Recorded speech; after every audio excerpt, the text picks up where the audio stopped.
Welcome you guys to a brand new edition of Nomad Live. Man, guys, we are at the point in the season where I know we have to cope.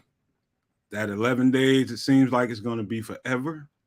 We're ready to see some action on the field, and everybody's feeling a certain kind of way. I know I'm antsy. I won't kid you, man. I need extra things to get myself to sleep at night because I'm up all night watching tape, watching rewinds of the games, and wow, I cannot wait to get and see some action. I just anything. And by the way, while we're talking about pre-training camp, this is a conversation that I want to have with you guys in the chat. You guys that are watching the show live, or people watching it later on, you can give us feedback in the comment section.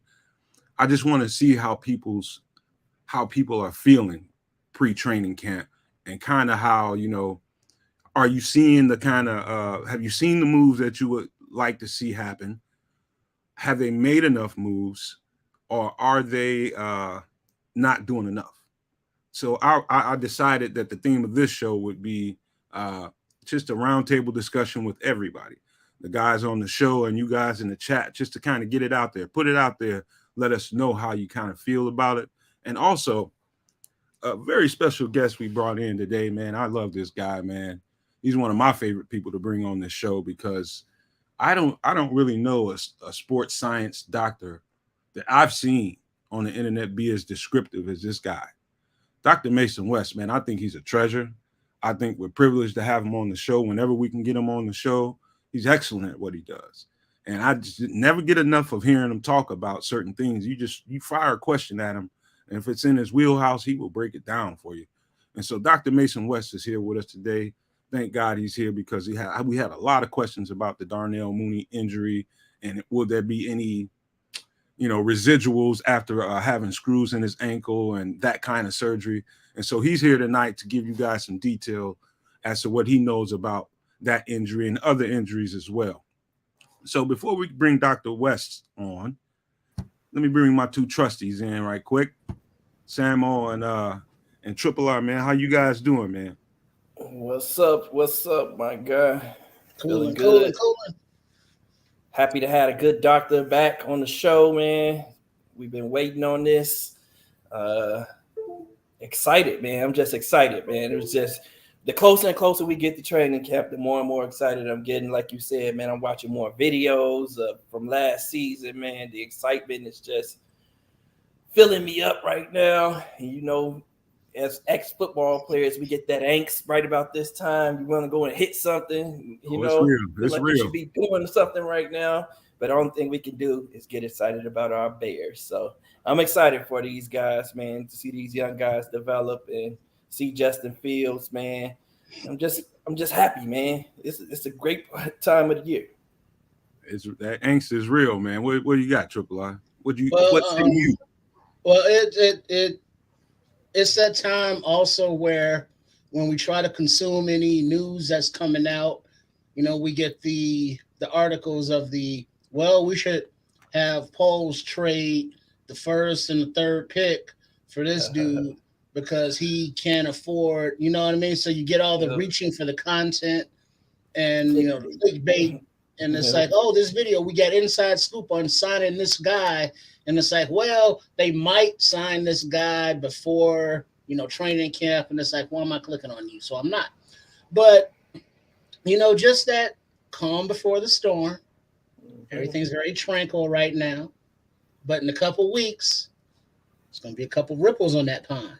And there's going to be some waves coming on. And we hope there's a tsunami coming up in this piece. So, it's July, enjoying it, barely wearing any clothes. So it's a beautiful thing. Absolutely. Right. Well, I'm Before glad we get started, Nomad, man, let me just shout out to everybody in the chat, man. Everybody been sticking with us all summer long through the hard times. Like Trip just said, man, we got some of our faithful in here. And I see a lot of new names in here, too. Shout out to Plank, Donnie Sparks, Dwight Randall. Who else we got in here? I saw Bradley Remy. Paul Clark, Kenny, King Booker. Yeah. King Booker World, Mr. Mayhem 69. Shout out to you guys, man. James Ford, Kenny. Yeah. Shout out to you guys. Salute to you guys, man, who've been hanging in here with us all summer long, and definitely you, Cornelius Squalls. Happy to have you guys back, Patty. Yeah. Where goes one? Cornelia Squalls, Patty, Laura, regulars, Demond, Desmond, $15.99. $15.99. Yes, sir. Appreciate it. Shout out to all you guys. Did you just say Desmond, Sammo? Oh, I said Demond. I did say Desmond. I did. Demond. All right. Without further ado, man. Hey, listen, man. We had a bunch of comments about concern about Darnell Mooney and his injury. And I had very little I can give him retort. So this is the best man that I know that can come in and back clean up and take care of all of those concerns you guys may have. So, hey, without further ado, let's go ahead and hit it, Chris.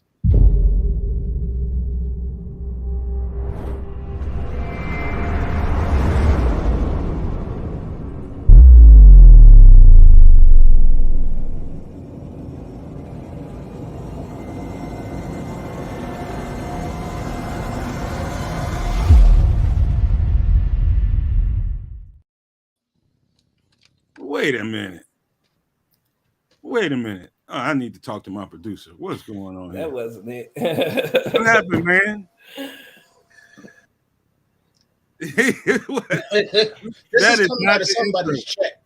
That is not the intro that we have for him. I'm human. That's all I can say. I'm overworked and underpaid. All right, wait. I will make this right because gosh. Take two. It's a real nice intro, man. Wait, hold on. You got me on that one. Dr. West, you got cheated.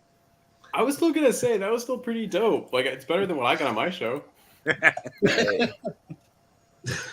Well, I can be leased. Might have to steal you for an intro at least. You want to come back in when you're ready to do it? We can just start the conversation, or you want to do something else? Hold on. I'm going to fire this up now. They're all named the same. Here we go. I am so disappointed in myself. I don't usually make mistakes like that. You don't. Dr. West, overpaid, underpaid, overworked. I'm sure you know the feeling. Oh, I feel you, man. I feel you. It's that fella up there in the top left. Oh, man, it's killing me. I take the arrows for that. All right, guys, here we go. Paging Dr. West. Paging Dr. West. Paging Dr. West. Paging Dr. West.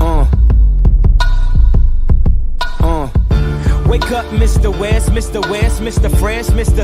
By himself, he's so impressed. Wake up, Mr. West, Mr. West, Mr. Fresh, Mr. By himself, he's so impressed.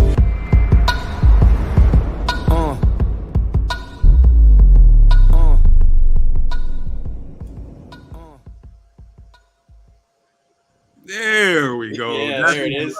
That's kind of anticlimactic now. That's it. My apologies. I leave you in shame.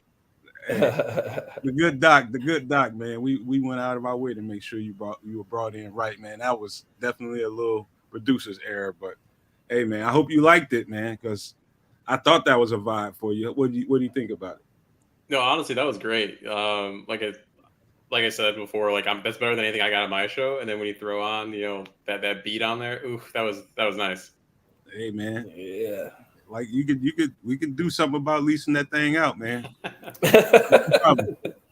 But hey, man, listen, we had so many people chatting about Darnell Mooney and being concerned about it to the point where I was like, I got to reach out to this guy because I had really no answers for it because I don't know anyone that's had screws inserted in them. I know people that have had all kinds of different surgeries and different ailments. I that's one thing I have no experience with as far as my group of friends, people that I'm connected with. I don't know, man. So Dr. West, if you could be a good doc and explain what that's like. What's the residual to having screws inserted into an ankle? Yeah, I mean, it really depends on what kind of surgery you end up getting. If you go more of a traditional surgery, yeah, they use screws, super solid, bolts the ankle together. Traditionally, when you're going that route, it's because the tibia and the fibula, the two lower bones of the lower leg, they've actually pulled apart and separated a little bit along with the breaks, and you actually get a tear of what's called the syndesmosis, this ligament between those two bones. So you gotta lock it in. The problem with that is that a lot of times you need like a second surgery because you have to remove the screws and remove the plates because just extra things in your body aren't good. Your body doesn't really like that, and it's also very stiff. So a lot more players have been shifting toward this other surgery called the tightrope. That was actually popularized by Tua. He had that back when he was at Alabama, and he had some crazy return. He was back. I think it was in like 6 weeks, something crazy like that. And actually, N'Keal Harry had the same surgery as well. Basically, the difference is it's this rope that they use that goes between the two bones, locks everything together. The benefit of it is two things. A, it's very flexible, which is how the ankle normally operates. That fibula I mentioned, it kind of is a free floating bone. So you don't want to pin it down. You want it to be able to shift and move and absorb shock. Mm-hmm. But in addition to that, another reason why it's good is because normally that syndesmosis has some of that flexibility too. So it actually does the same thing. You also normally don't need a second surgery because you don't have that extra hardware that you have to remove. So therefore, one surgery and you're done. So, okay. The residual to it. So it made sense to you that he didn't touch training camp even after that much time off the field. It made sense to you that he didn't have anything to do with rookie and all the mini camps and stuff like that?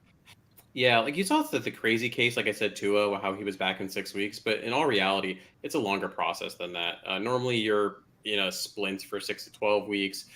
Then, you're doing rehab for 3 to 4 months. Considering he had it back in November, he is right on the timeline. Training camp was always the time that they were thinking. The mini camp also, he's been there. He was there last year. He got a bit of the offense. He's got a great rapport with Justin. He was around the guy still too. You look at the picture behind me if you're watching live, right? He's hanging out with all the dudes, and he was doing some workouts separately. He didn't need mini camp. Training camp, like I said, was always the plan. That's what he needs, and that's not really a concern, right? What was it? A week ago, he threw up a video of himself running, doing routes. Even further back than that, he was on that show, the 33, along with the St. Brown brothers, and he was talking about how he was running and cutting at that point. So he's been doing the work already. Is there some residual stuff? There's always going to be something, right? It depends on your rehab process. It depends on if the person you're working with is putting you through the right stuff, loading all the different ways you need to load. So, but in terms of the surgery itself, the timeline, it all makes sense.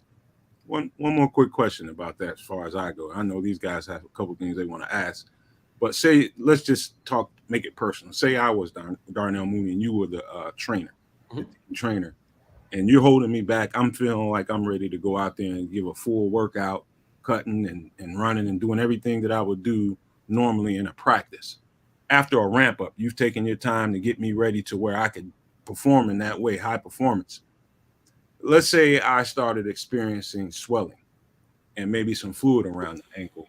How concerned would you be with something like that, or would that be normal?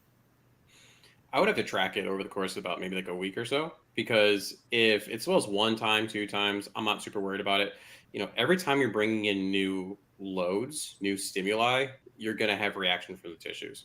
So, there is a difference between training on your own, running, lifting weights, doing all that stuff you need to do, and an NFL training camp. You can't simulate that. You can't, a training camp, we've all been through it, right? We try to prepare for our different camps leading up to our football seasons and different things like that. It's not the same as when you have, your guys around you, you have the coaches pushing you. It's a much bigger process. So, if it happened once or twice and it went down, I wouldn't be concerned about it. If over the course of that first week, it just kept swelling and swelling and swelling, now all of a sudden that's where we need to pull it back and say, okay, is there something going on here, right? Potentially, is there a tightness in the calf that's not letting the anterior tibialis, the front shin muscle, bend that foot up how you want it to? Is there a hip weakness so therefore when you're slamming your foot on the ground when you're running, it's hitting too hard and that's creating the swelling? So there's so many different things you end up having to look at, but it's not just hey, you have swelling, it's bad. It's just a part of the recovery process a lot of times. Before you go, Sammo, I know you got some questions you want to ask me. I love the background. That's a dope picture back there. Love it.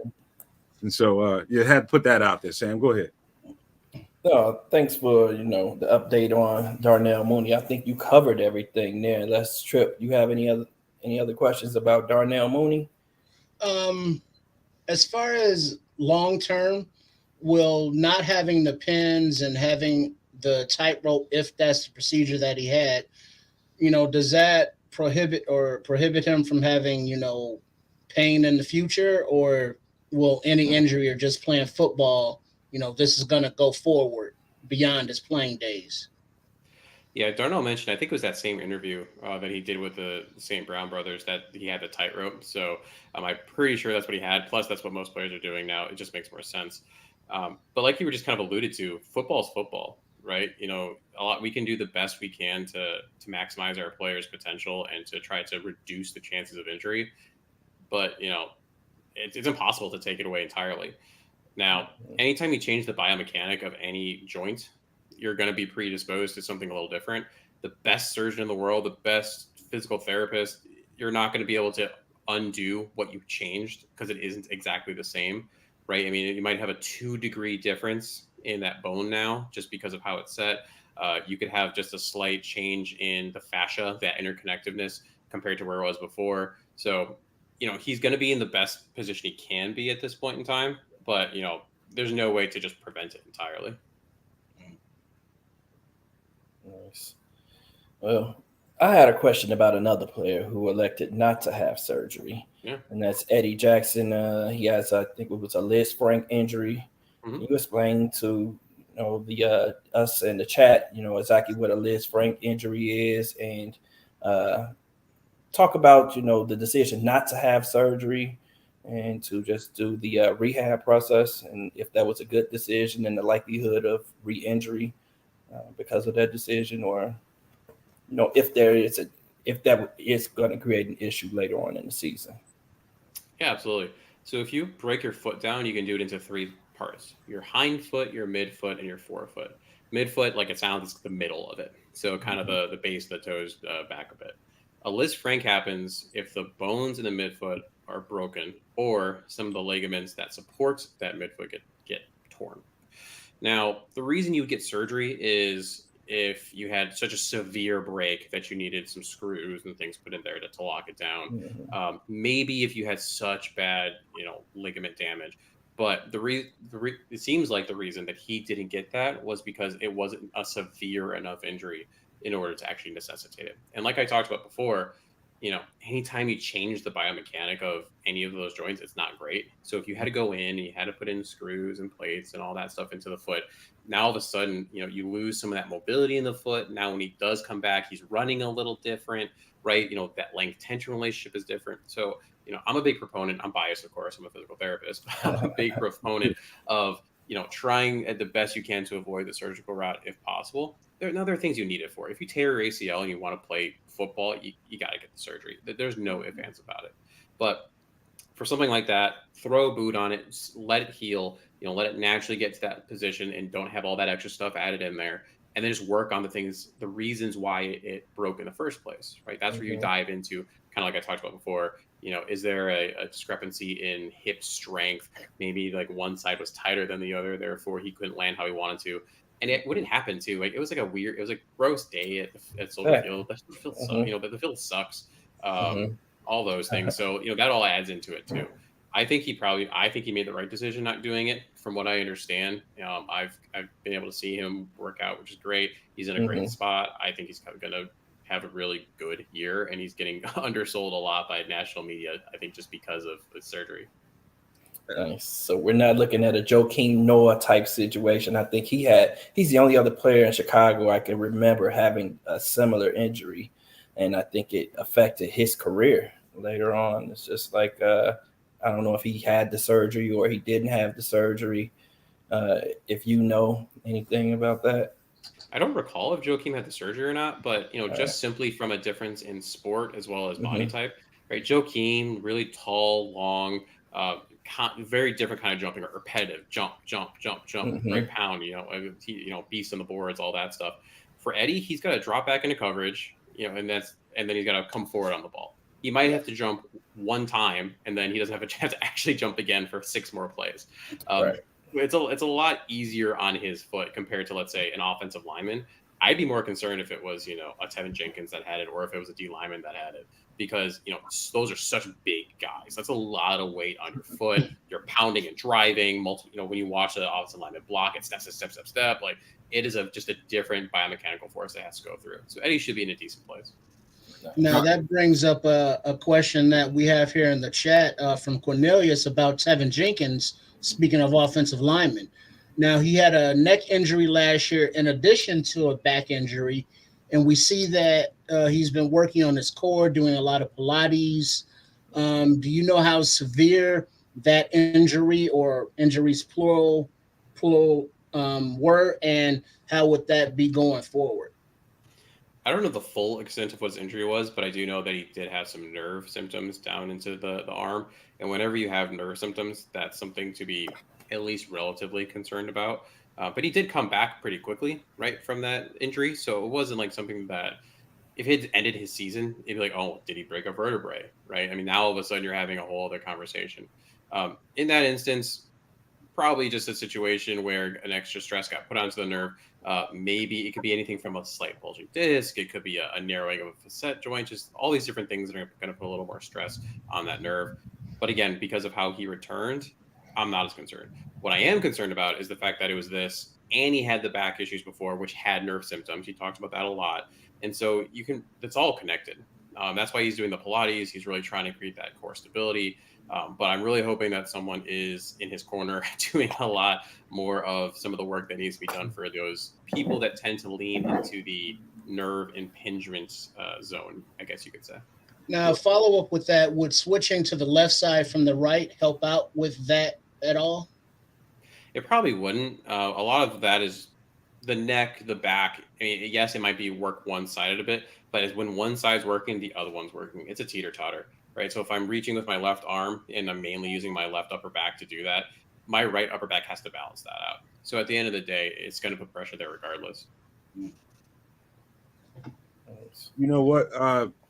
Just really quick, because I know you got limited time. I want to get all we have in for you, because Sam wanted to ask a question about soft tissue. But before we go there, and I knew this would come up too. Did they ever specify what injury Jack Sanborn suffered? I just remember them saying foot or ankle. Yeah, they didn't get into it. The Bears are real protective over their injury reports. Unless you talk to someone directly in the locker room, you normally don't get a lot, or if they talk about it specifically in an interview. But from what I'm understanding, he's also in a situation where he should be good for training camp. Knowing someone that's working pretty close with him, he's moving along well. Okay. Okay, Sam, go ahead and get your last one I got for you, Doc. Chase Claypool, probably the most polarizing player on the team right now, is dealing with a soft tissue injury towards in what was that, mini camp or whatever, and he didn't finish mini camp, and people were questioning him. You talk about it, and we know that in training camp we see a lot of soft tissue injuries as well. So for sure. It's probably. Can you just explain to us in the chat what soft tissue injuries are, why do they occur, and why do some players take longer to come back from them than others? Yeah, absolutely. So at the end of the day, soft tissue injury is essentially you have 4 grades, grades 1, 2, 3, and 4, and if they're all tears in some way. Grade 1 are just really tiny tears. It's a step above when you work out. When you work out, you create micro tears. You have a grade 1 strain, you have a slightly bigger tear. Grade 2, a little bigger. 3 is partial. 4 is complete, right? Just completely torn. So when you're talking about those soft tissues, it's always in that 1 to 2 range. Now, it depends on which muscle you're talking about. One of the most common ones is hamstring. One of the reasons that a hamstring soft tissue injury occurs is because of the lengthening process. So when you think about when you're running, right, or when you're landing or anything like that, right, when your knee is straightening out, that hamstring has to lengthen and control the knee lengthening out. So if it does it too rapidly, especially when we start to fatigue, right? Maybe it's third, fourth quarter, we've been playing for a while, or maybe I didn't prepare properly for my mini camp or whatever the case may be. Now all of a sudden I can't eccentrically lengthen, and after a while you get that little tear that goes on in there. It goes also back to position matters, body type matters. everything, your sleep, your nutrition, all of that goes into it, right? I mean, you could literally have an instance where in one multiverse, player A hydrated properly, but in multiverse B they didn't, and that was one of the reasons it led to a tear, or sorry, that strain in that soft tissue. If you have one thing I've learned when I've started been working more and more with athletes is the NFL is very mid at preparing their athletes and keeping them in the right condition. There's too many athletes.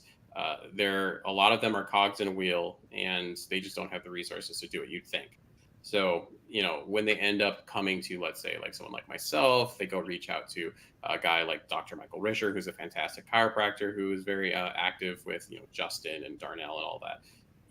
They get shown a type of training that's a little different, where you need to hit those muscles in all three of those dimensions, eccentric, concentric, isometric. Those are just different contraction types. Are you hitting them at different angles, right? Because it doesn't matter if you just can squat. How often do you truly just squat on a football field? Almost never, right? But can you squat and generate the same power with a 30-degree external rotation of your hip, because that running back is going to be cutting from one side to the other? It's all about being creative and understanding the forces that go into the human body. Thanks. Well, you guys, man, I want to keep talking and asking questions to Mason. I want to talk some football with him before he gets out. And just for the record, our producer, he's a wise guy. He wants to text me right now during the show just to pick around with me, man. So I had to turn my phone off because Chris wants to be a beef jerky right now.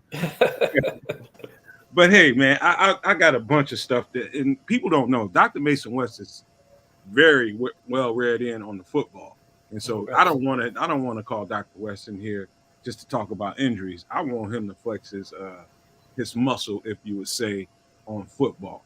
And so, okay, Doc, thus far, heading into the season, the 53 hasn't been set. We got to go through training camp. We've got to go through everything. Do you like where we're sitting, and do you think we have a need? Where is it? Is it on offense, defense, both? Where are you at with everything? I think considering where the Bears were, right, going into the offseason, that Ryan Poles has done a pretty good job in terms of creating competition at a lot of different positions. And just that trickle-down effect. I know the last time I was on here, I talked about this with the wide receivers. Your wide receiver room looks so different instead of having Darnell Mooney, who I love, but, Darnell Mooney, and then Chase Claypool, and then Equanimeous St. Brown, and however you want to stack them.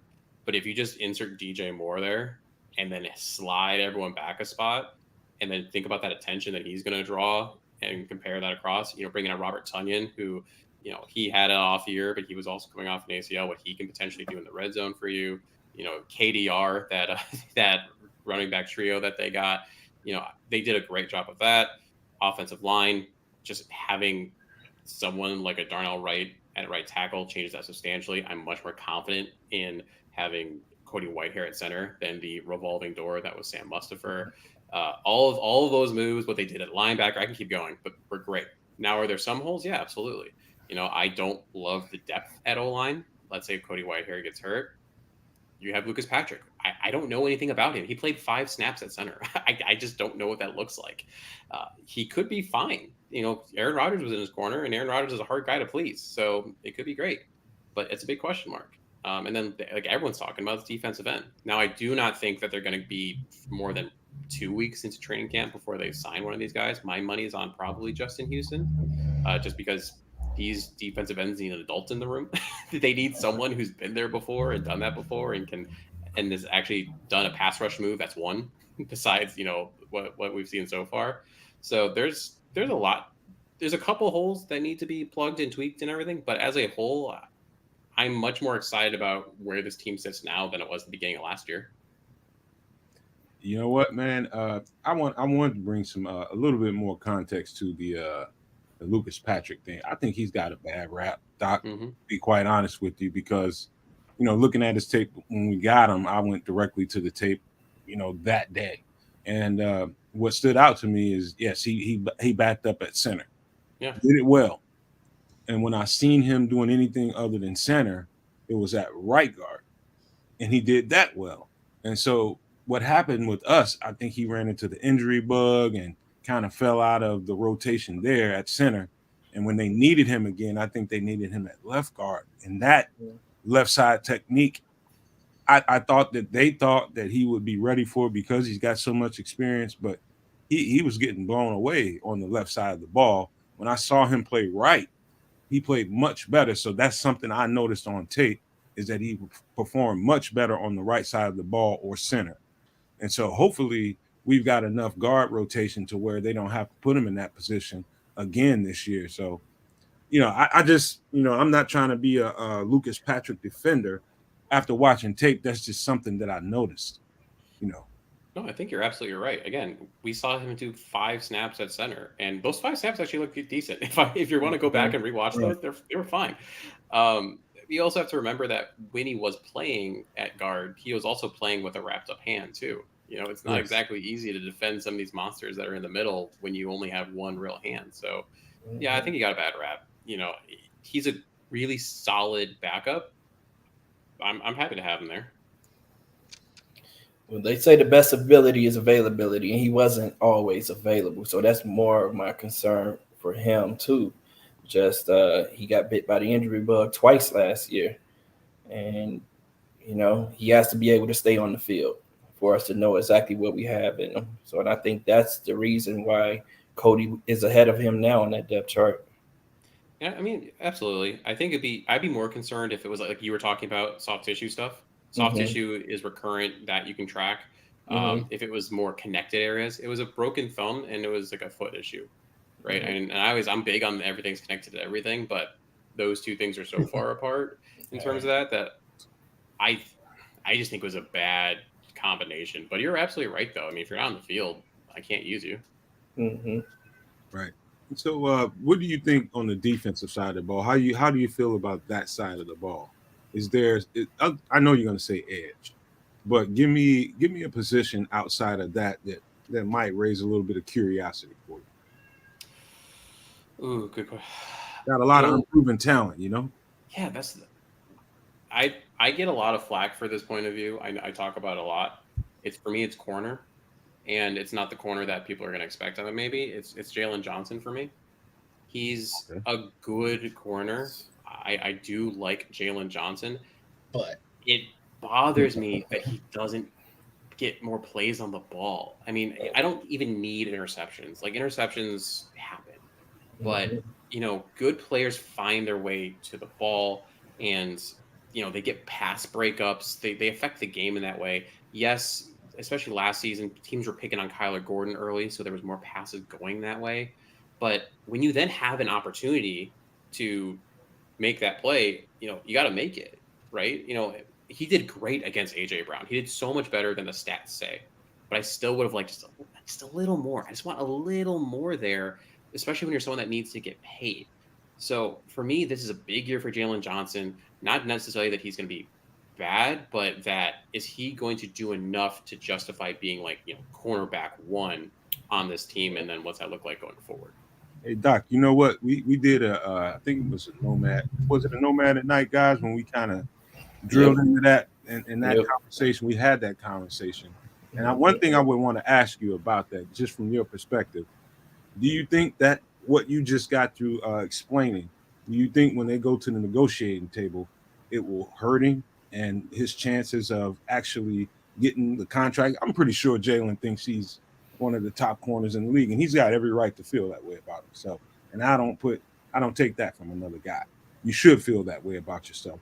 But do you think that will come into play as far as conversations about whether or not he gets another contract and how much that is? Well, absolutely. Right. I think when teams go to that negotiating table, it's what have you done for me lately? So you have the conversation of, and comparing them to, similar cornerbacks across the league. And right now, his box score, if you want to go as simple as that, is not where he wants to be. It's not where the team wants it. Accolade-wise, right? There's not all pros on his list. There's not all that stuff. So he doesn't have that in his corner. He's a fine cornerback. The problem is the league right now, it's similar to quarterback, where there's a lot of the high-end guys, right? The guys that get paid. and then there's like a drop, and then there's like the your replacement level. We need you to come in and help. There's not a really good market for that middle ground of corner and how you get paid there. Like maybe like a Dean, like out of Tampa Bay, might be a good example in terms of like what a contract might look like. But I think Jalen's going to want significantly more than what the Bears are ultimately going to give him. The question ends up just becoming: is he fine with that? Is he? And he also, I think, just today, I got new representation too. So whenever you see that, whenever there's new representation, you know that's spinning. Yeah, that actually, I saw that this morning. I think that came out. But with that being said, man, you know what, and I want to be clear to everybody. And if Jalen's watching the show, man, dude, I will never try to get into your pockets. I'm just calling balls and strikes. These guys, this regime covets taking the ball away. Mm-hmm. The fact that he hasn't had enough takeaways in his career so far, given that was his first year on the defense, and give him another year which is perfect timing. Give him another year to see if he can up that ante a little bit, and I hope he does, and I hope he gets his money. But I can see a universe in where they move on and try a younger guy, and I would hate that for him. But I'm just being realistic. I can see a world where it happens, and so. Well, that's the thing. The business side of football that kind of sucks is, Jalen came in as a rookie. He was balling out for us, and we respect what he's done. But now you have this Poles regime that comes in. It's like, all right, you what not guy. We want to bring in our people. We want to keep them young under contract control for cap purposes. And then, there's a very brief history that we have with Ryan Poles. But we do not have players overvalue themselves, because Poles does not play that. Yeah, we saw that in the Roquan Smith situation, and I think that Jalen's going to find himself in that same situation right now where he overvalues himself. He speaks of himself very highly, man. But, I mean, the fact of the matter is top cornerbacks that get paid are the guys that get interceptions or they're causing fumbles. And he has one interception in his career. And we just had a rookie that we drafted last year who got 3 in his rookie year. He had a rough year, but he had 3 picks, and he showed promise towards the end of the year. So, and then we go and we draft 2 other guys who, are there. So this is like, they're putting a lot of pressure on Jalen, as far as that contract situation goes. And like you say, Nomad, I want the man to get his money. I want him to get what he feel like he deserves. If it can't be here, I understand. That's all I'm going to say. If Brian Poles has to pull another Roquan Smith like trade for Drayden Johnson, then I would be okay with that, because in that situation, both parties get what they want. Sammo, Kenny right here hit the mark. I mean, he likes Jalen a lot. He's also confident that Flus and Poles can find DBs. And from that standpoint, and I do not want to sound like I'm pro player. If there's ever anybody pro player, you guys know that I'm always defending the football players. But I also have to be realistic about what could possibly happen. And I think Kenny just hit a bullseye, man, because if he doesn't hit the watermark as far as what he's asking for, I think they won't have a problem moving in another direction. So you have the depth at that position. Mason, I have so many. Oh, the good doc. Let's call him that. That's his name on this show. The good doc. Hey, man, I got a bunch of questions I wanted to ask you here, man, and I know you're limited on time, so I'm gonna get ready and get started. Let's start on the offensive side of the ball. I'm just gonna fire a few questions about players, whether you think they'll make it or not. Stop me, or go ahead and give detail as to why you think they're not, if you want to, if they won't make the team, or why not. So let's start with Treston Ebner. What do you think is going to happen with that guy? He gone. His packing, Poles is packing his bags for him. I mean, you went out and I know Rochon kind of fell in their lap. Poles even said that they didn't expect him to be there. But even before that, I mean, they went out and got a 3rd down pass catching running back. That was what Ebner was supposed to do. But instead they went out and got a veteran that did it and does it really well. And there's just not enough room for him. You guys in the chat, just let me know. Give me a give me a M for make it or C for cut when I fire off these names. That's all we need. All right, you got a C for Tristan Ebner, right, Doc? Yeah, he's good. He's done for, huh? Travis No, Homer. yes. So you're saying Travis Homer's going to beat him out?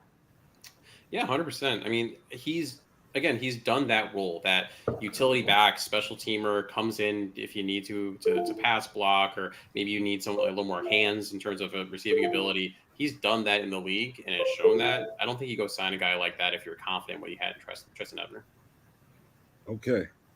What about this new fullback we just got, I think, out of Connecticut, Robert Burns?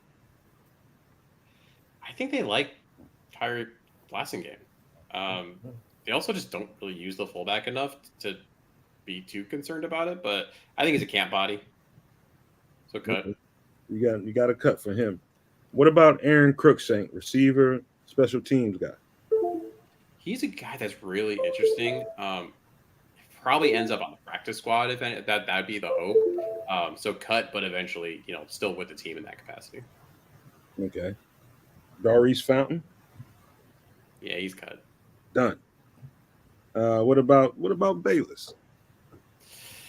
Oh, Bayless, yes. Okay, so at the end of the day, however you want to stack the receivers, if they keep 6, you are now looking at a competition between Dante Pettis and Bayless Jones for that 6th spot. That number 6 receiver has to contribute on special teams, and the contribution can't just be kick return. So training camp and these preseason games are going to be huge, because if Bayless can show that he can return punts and not fumble them, it's his spot, just because of what he also brings to the offense. There was the first half of the season, every time he touched the ball was for either a first down or a touchdown. It was crazy, but that was like all he really did. Dante Pettis isn't like good, but he catches the punt. He doesn't turn it over. So Bayless still has the lead, but he has to perform. He has to be able to contribute on special teams. I think Bayless is going to be one of the reveals on this second year, his sophomore season. I let it be known about that on our last Nomad at Night. I think he's going to be a reveal this season. So I'm not concerned about Bayless, but he definitely has to hold on to that ball and perform at a higher level than he did last year. That you just kind of preceded me. Dante Pettis. And, a lot of people talk about, hey man, we don't need that guy no more. You dropped too many passes. Man, Dante Pettis performs his behind off. I think he's going to make the team, but I don't know, Doc. What do you think about that? There just aren't enough seats at the table.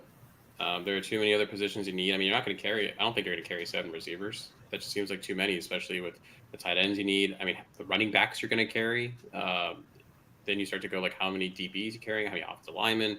I just don't think he brings enough to the table, especially because if you start to break it down, right? How many targets go to DJ Moore, and then how many go to Darnell Mooney, and then how many go down, and how many, you start working on that line, and now you're like, you got nothing left for Dante. So, unless he's going to be your gunner, unless he's going to be your punt returner, there just isn't a reason to have him.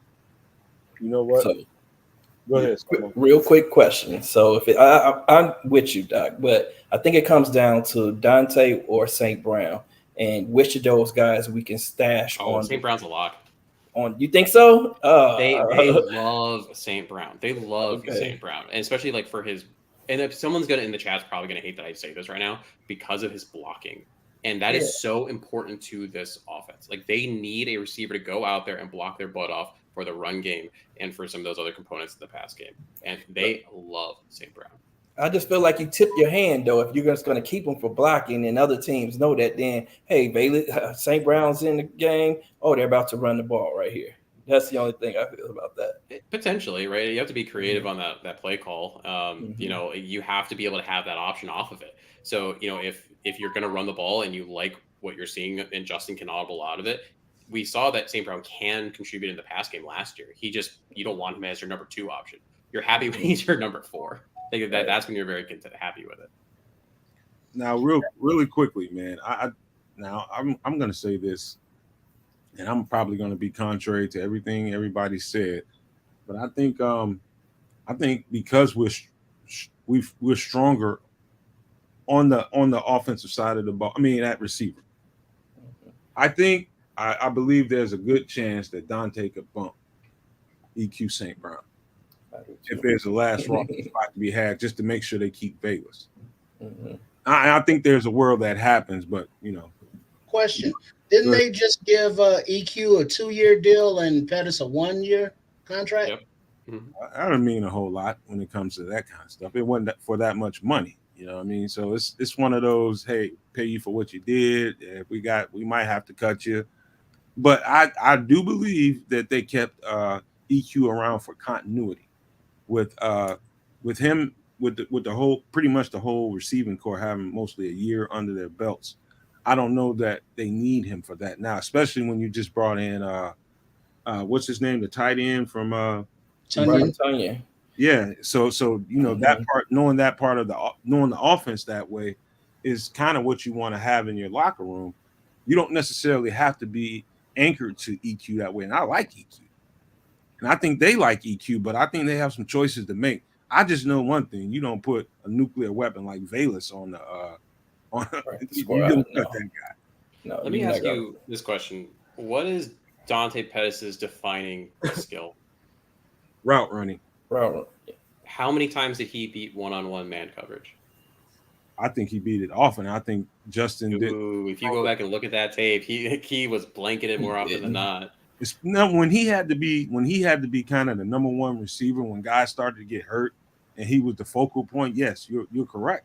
It was a section of the season where the injuries had mounted, and yes, he had to be the focal point, and they were all over his behind. And Greg Gabriel also said that he was dealing with an injury last year that he didn't disclose or whatever. And I just know that he has a rapport with Justin Fields. And if you see this offseason, whenever you see Justin, you see Dante really close to him, right? So I just think they have a relationship around in the team because they're friends with Justin. True. The defining play I have of Dante Pettis was when he was wide open on the right side of the field. That was the play. He did great in preseason. I was a huge Dante Pettis fan. Like, get him on the team, keep him. He's doing great. That was the play, and then ever since after that, it was kind of like, where's Dante? Because he just wasn't beating people. I mean, he's not a number one receiver. I don't think he's a number two receiver. However, he can excel at a 3, 4, or 5. And when it was like I said, it was a certain part of the season where it's like, man, I feel for Dante because he's going to get a lot of shade coverages over him. It's going to be people are going to be focused on him because he was at a point he was the best receiver we had. Yep. I mean, by a long shot, if you ask me, all around, he was the best guy that we had. Knew the system, knew everything about what we needed to do, and he can wiggle and get open. I think the drops, soured most people's taste on Dante, and that's fair. That's fair because he had enough drops during the year to kind of run some people away. But I don't think, in the big picture, I don't think people ought to hold that against him completely. As far as his big body of work, I think Dante has a lot to bring to the table. And so, that's how I feel about the whole thing. And I'm not trying to convince anyone to feel any different, but I just had to put it out there for him. I just feel like this. If it comes down to EQ or Pettis on the practice squad, I think that if we put Pettis on the practice squad, someone's going to come add him to their 53-man roster. If we put EQ there, I think EQ can sit there, and if we needed EQ later in the season, if there was an injury, we can always bump him up to the 53-man roster. Well, to wrap up for Pettis, from my point of view, if one of these rookies or somebody comes in and makes Pettis expendable, 7th round pick, 6th round pick, he's out of here. Oh yeah. Okay. Now we covered offense, we covered defense, but now the most important thing there, Doc, Santos or Smits? Who's the starting kicker for the Chicago Bears in the 2023-2024 season? Schmitz is good, actually. Like he's actually a good kicker.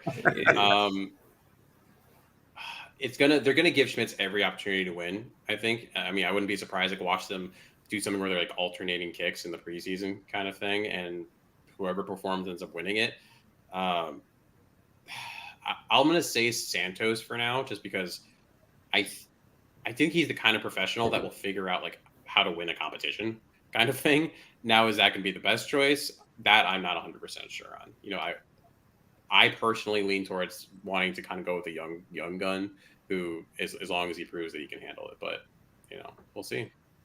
All right, I got to bully in here right quick because we only got a few minutes left with the good Doc. But I wanted to get a couple of really, these are the greatest questions that I could ask him while he's on this show, and I think these are the most important questions that we can ask him, and the fans are gonna love this.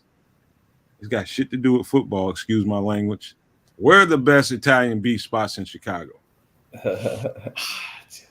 That's such a good question. I'm gonna be completely honest. I don't end up in the city enough. I just started the gig in the West Loop, and one of my main goals for this next couple months is to get better Italian beef because I've been stuck in the suburbs where the best one is like Portillo's. Which, no offense to Portillo's, no, good, but it's not like a Mr. Beef though.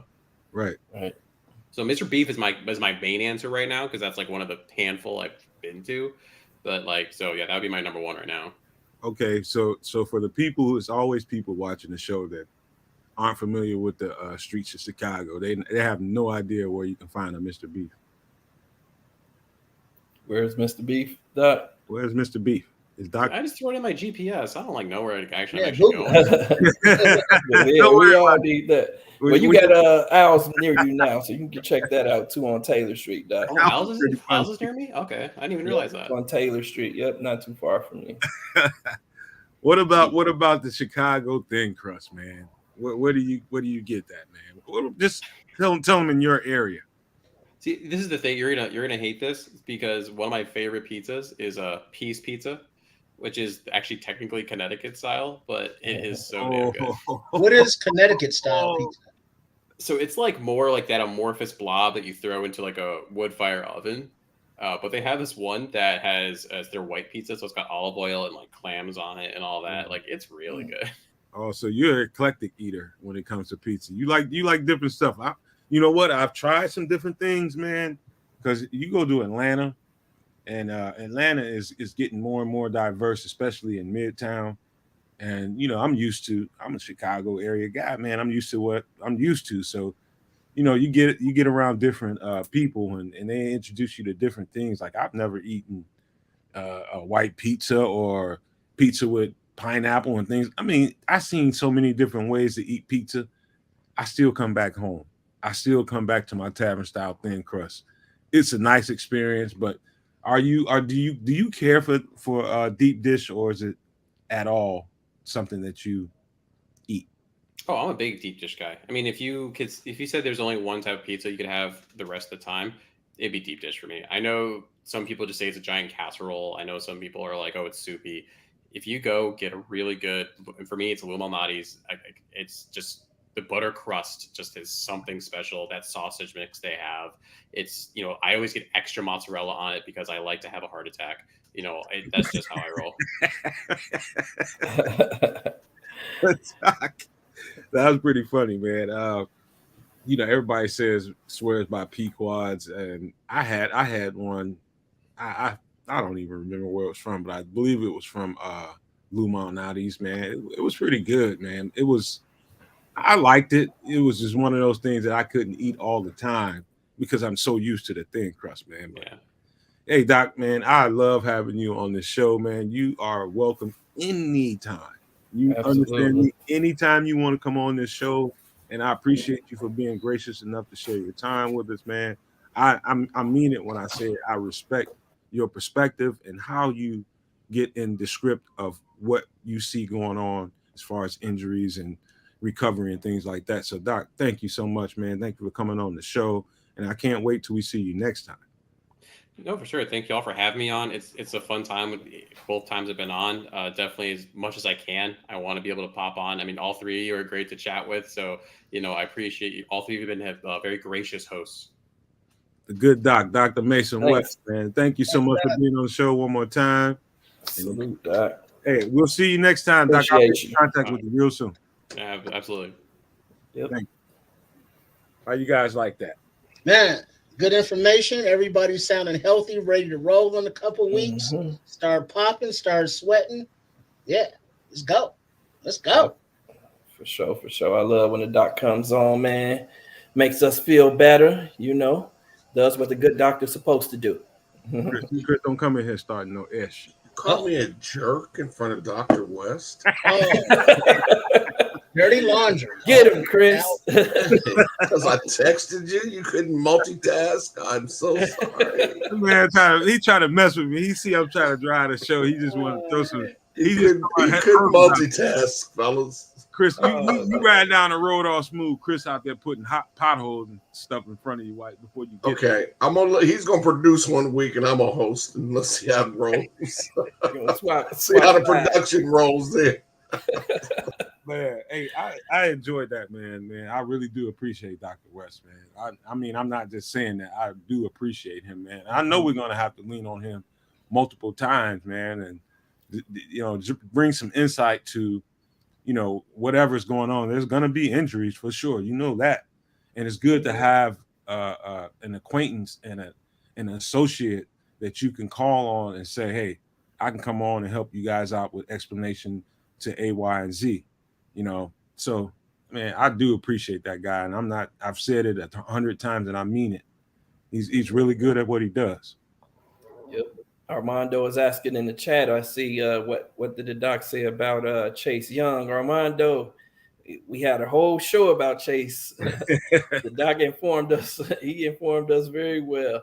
You got to go back in the Nomad Live videos. I think Trip has chopped it up for you, but it wasn't good. I'll just say that.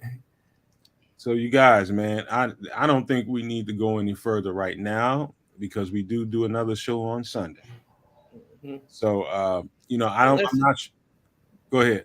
No, I'm just going to say, unless anybody else had any other questions in the chat, anything they wanted to say, because I know we haven't had a chance to show you guys the love that you deserve lately, because our shows have been running over with all this good content we've been putting out. So if anybody had any questions or anything they wanted us to just chop it up about real quick, Nomad, if you got a couple minutes, we can we can stay a little longer if you guys want to. If you guys want to hang out and talk to the guys in the chat, I ain't got no problem with that. I just want to make sure that we're not staying too long. But if the guys in the chat want us to keep going for a little bit, we can keep doing that. Sounds like date night to me. Hey, nothing wrong with a good date night, Jack. Look, Armando let me know. He said he'll see you guys on Sunday. Everybody ready to see us on Sunday. Okay, bear down, fellas. I tried for you guys, man. Just want to make sure we showing you guys the love you deserve. We appreciate all you guys. Hey, you know what? Let me ask a question to the chat. Which show is your favorite show? Nomad Live or Nomad at Night? Now, before you answer that question, just remember, Nomad Live is all about the Bears, and we're in the off season. Nomad at Night, we can get a little more colorful on. Which show right now is your favorite show? Put it in the chat. See, that's not even a fair question, because that's like asking a parent which one's your favorite child. I mean, it's like I love them both. Sometimes I don't like this little some so and so, and I like this one more. But if I had to save them both on the hill, then I can't pick. I got two shoulders. I got to carry them both. I tell you right now, we got to work harder to produce Nomad Live than we got to do Nomad at Night. I can tell you that right now, because it's the off season. But anybody that Nomad Live is going to get really, really, really good during the season and preseason and all that stuff. Nomad at Night is an avenue for us to be us without the restriction, kind of offer you guys new content and new material, because whatever you see going on right now, we're gonna stretch the game out. We're gonna stretch the game out, and I want you guys to know that don't get so locked into the Bears. Nomad Live is always gonna be here and to produce content for the Bears, and so will Nomad at Night doing stuff for the Bears. But we're gonna do more content for people with different varieties and different tastes, different genres. We're gonna bring out new stuff, and we want to introduce some of that stuff on Nomad at Night. So that's the avenue, and that's the vehicle to introduce some of the new things and the new shows that we're going to produce and put out for you guys. We got stuff in the pipeline. We're just not talking about it right now. But I just want you guys to get ready for stuff that is not Bears content, stuff that we're going to do entertainment. Triple R's Cooking is going to be one part of that. It's going to be a whole bunch of other stuff. Red and her cooking is going to be part of it. Nick's going to be part of some stuff. Sammo's going to be part of some stuff. It's going to be a bunch of stuff going on. And so, speaking of stuff going on, to answer your question, I've seen out of the votes in the chat, there's not an actual poll going up, Mr. Producer, but straw poll, you got one Nomad at Night from King, but then everybody else is both. Yep. They enjoy both shows, Nomad at Night and Nomad Live, and of course, the cooking segment. I'm encouraging people to be creative in their own, kitchens. Get jiggy with it. Make sure it tastes yummy for your tummy. Yeah. You know what, Trip?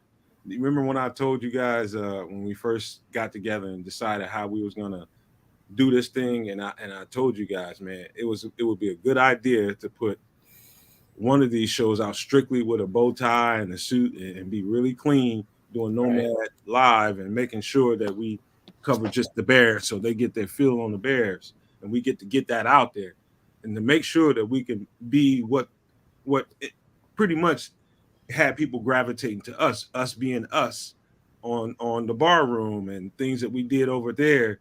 They enjoyed us being wide open and being us. And so the Nomad at Night was the avenue to open that up for us. And so I sure appreciate the fact that they love both shows, man. And that makes me feel good and makes me feel like, okay, you had the right idea and we're going down the right direction. Yep, absolutely. Well said, brother. So make sure you all are, this is the ground floor, of the start of something beautiful. So make sure that you are subscribed and you got those notifications going and you're liking and sharing. And, we got the different platforms that are being put together. And it's just so much beautiful. This is Thursday. Beautiful stuff going on that is exciting. Very exciting. See, on Sundays, I could say a totally different word, totally different atmosphere, totally different. Absolutely. And tell a friend. Let's tell a friend, ladies and gentlemen, about Nomad, the Nomad Network, and the two shows that we have going. Because once the season gets rolling, like Nomad says, we're going to be rolling. Let's let y'all know right now. We got a lot of good stuff in store for you, and this is going to be the place to be. This is a blessed time, man, to be a Bears fan, and we're blessed to be a network to be able to bring the coverage to you guys. We got a bunch of stuff planned, man, and I'm just going to tell you guys this. Whatever you see going on in the off season, guarantee it's going to ramp up in the during the season. It's going to be a bunch. This is where you're going to want to be. If you want detailed Bears coverage, you want to hear from people that really know this stuff, this is where you want to be. I know you guys have your favorite shows and podcasts. I'm not saying tune those off, but when it comes down to it, pregame, after game, and complete Bears coverage, this is the place you want to be. Because if it's not me and these guys talking, I'm going to be bringing on the guests that can talk to you in detail about what's really going on with the games and where we are as a team. So this is where the hell you want to be. And so if you haven't subscribed, you haven't liked this thing, you better start doing it and get somebody in here and help us out. And so on behalf of the Nomad Network, my guy Sammo, my guy Trip, my guy Chris, my guy Nick, man, love you guys. We're getting better as a group. Can't wait to see what we're going to do moving forward. Love you guys in the chat. This is why we do this stuff, man. This is why we do this stuff. I can't say it enough time. We love you guys, man. Keep bringing it, and we'll keep producing you guys. And so, again, on behalf of the Nomad Network and Nomad Live, love, peace, and hair grease, guys. See you guys Sunday. Sundays. Luke.